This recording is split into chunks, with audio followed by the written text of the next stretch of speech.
26 नवंबर के धरने के बाद जो एफआईआर दर्ज हुई थी पीटीआई की क़यादत के ख़िलाफ़, मेरे ख़िलाफ़ 12 मुकदमे दर्ज हुए, शुएब साहब के ख़िलाफ़ 10 मुकदमे और उमर अयूब साहब और बाकी पीटीआई की तमाम जो क़यादत हैं। तो आज फिर हमारी पेशी हुई है, तारीख़ मिली है 9 जनवरी को, और जज साहब जो हैं उन्होंने आगे से तमाम मुकदमात में जो तफ्तीशी अफसरान हैं हमने बयानात उनको भिजवाए हैं।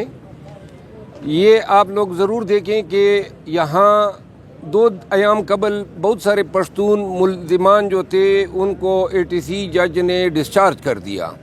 डिस्चार्ज करने के बाद जो है पुलिस इस अदालत में घुसी है और उन्होंने पूरे अदालत में बाथरूमों तक की तलाशी ली। और कुल कितने मुल्ज़िमान थे?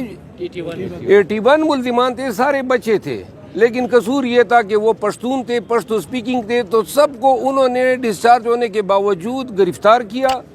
और इसके बाद 14 लोगों को 18 लोगों को एक मुकदमे में डाला है, बाकी लोग अभी तक फिर मिसिंग हैं। तो ये हुआ था तारड़। और बाकी जो वज़रा कहते हैं और जो कहा करते थे कि जी लाशें दिखाएं, तो जिन्होंने ये हमारी लाशों को चैलेंज किया था वो शर्म से डूब मरे, क्योंकि 12 लोगों के कत्ल का तो हमने दावेदारी कर दी है। हमने अदालत में इस्तिग़ासा आन ओथ जमा कर दिया बैरिस्टर गौर साहब की तरफ से, उन तमाम मकतूलीन की तफासील दी हैं, उनके वरसा की। तो लिहाजा जो कहते थे कि लाशें किधर हैं, मकतूलीन किधर हैं, हमने अदालत में अगर झूठ बोलें तो जाके थोड़ी सी भी गैरत है तो उधर अदालत में दरख्वास्त दें कि ये कोई मरा ही नहीं है। वो जो मरे थे, जो मकतूलीन हैं, उनकी दावेदारी हमने आप पे की है।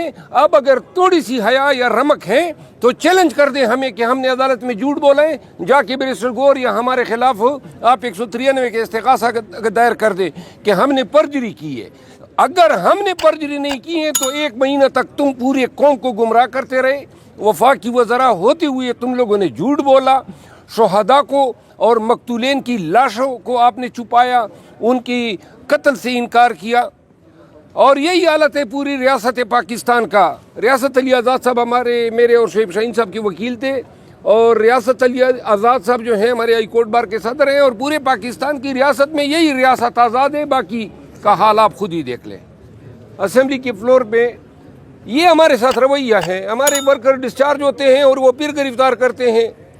यहाँ पश्तूनों का उन्होंने जीना दोबर किया हुआ है।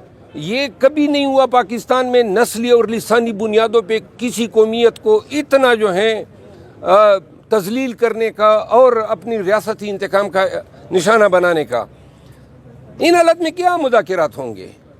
मुज़ाकरात तब होंगे जब हमारे वर्कर रिहा होंगे, जब हम दादरसी के लिए अदालत से जो है अपने वर्कर उनके वरसा को बता सके कि हम आपको इंसाफ दिलाने के लिए गए हैं। जो हमारे मिसिंग वर्कर्स हैं उनको हम बाजियाब करा सके, तब कहीं जाके कोई मुज़ाकरात की बात हो सकती है। अली अमीन खान गंडपुर की आज खान साहब से मुलाकात है, और उम्मीद है कि जो सिविल नाफरमानी या रिमिटेंसेस के हवाले से जो फ़ैसला होगा वो उनके थ्रू जो है पूरी कौम तक पहुँचेगा।